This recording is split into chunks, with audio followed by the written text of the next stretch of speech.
Nangandam na ang National Shrine of St. Joseph sa umaabot nga traslasyon o pagbalhin sa imahen sa Santo Niño ug mahal nga birhen sa Guadalupe paingon sa Mandawi City.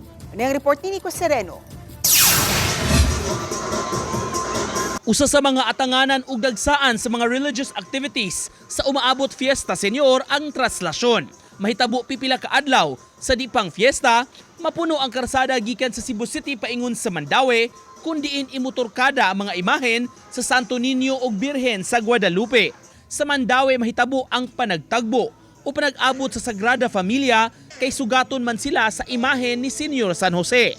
Adto na magtapok sa National Shrine of St. Joseph.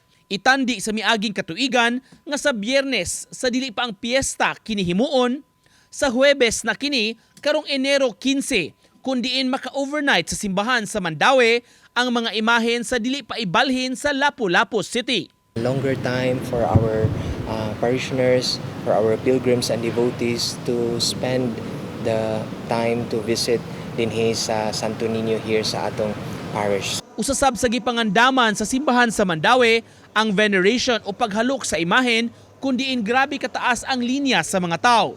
Maong dunay kabag-uhan niini.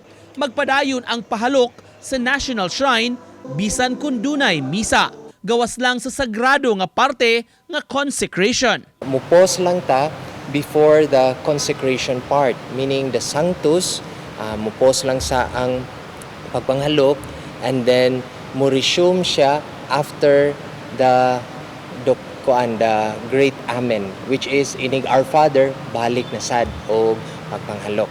As much as possible, makater yun nato ang daghan kaayong mga pilgrims. Uban ni Godfrey Relien, Nico Sereno, Balitang Bisdak.